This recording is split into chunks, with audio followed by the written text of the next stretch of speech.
Hello and welcome. I am Shantanu Ghosh, Assistant Professor posted at Government Niranjan K. Sharwani College, Kota. And I would be dealing in this lecture, the first in its uh, the series on Premchand's novel Godaan. Munshi Premchand, born Dhanpat Rai Srivastava, uh, is arguably one of the most celebrated writers of the Indian subcontinent. He was born in a small village called Lamni near Varanasi on July the 31st, 1880. During the early times of his writing, he began writing under the pen name of Nawab Rai, but subsequently switched to uh, Premchand. Premchand is one of the most beloved writers amongst the uh, masses across our country. He has also been referred to as Upanyas Samrat. When he took to writing, he started writing in Urdu.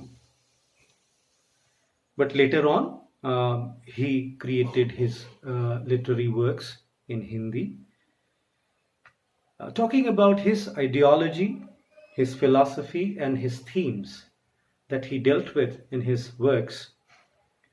Uh, they were largely influenced by the uh, things or the incidents he witnessed uh, during his time. Being a man of a sensitive temperament, he couldn't refrain unaffected by the turbulent years of Indian freedom movement. And among the stalwarts of the Indian freedom movement, like Gokhale ji, Tilak ji, and Gandhi ji, Gandhi ji had the greatest influence on the mind of Premchand. You all know that Gandhiji believed that progress of India depended on the progress of our villages. So, you see, Premchand again was a follower of the philosophy of Gandhiji, and his portrayal of the pitiable conditions of the farmers in Indian villages was an attempt to mobilize the public opinion on the necessity of ameliorating the condition of the village. Godaan, the novel that we are about to discuss, is a sincere attempt in this direction. His literary career began with his novel in Urdu called Asrar-e Mabid. Uh, the English translation of that Urdu, these two Urdu words would be The Mystery of the Temple. This work was in essence a romantic novel, but Premchand soon took a new turn. Uh, he began a crusade against social evils and outworn customs. In 1917, he wrote Seva Sadan, a work exposing various evils prevalent in Indian society. This work was followed by Karma Bhumi, which dealt with problem of untouchables who were denied entry into the temple. In works like Karmabhumi, Godaan, and Premashrama, his focus was on the deplorable state of farmers. His another noteworthy work, Nirmala, is a pathetic story of a young girl who was married to a middle aged man having three young sons.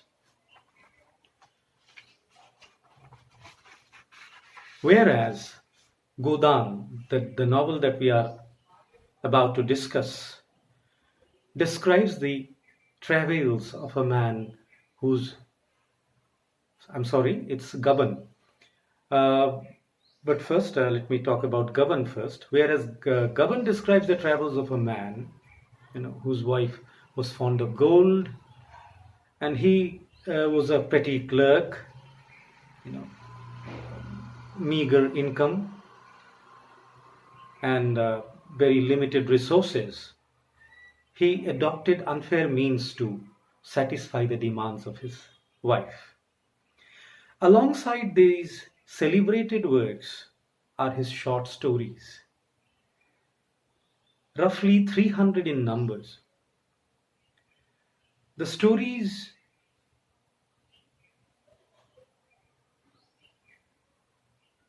uh, his short stories rather, you know, um, they exhibit a quality of abundance.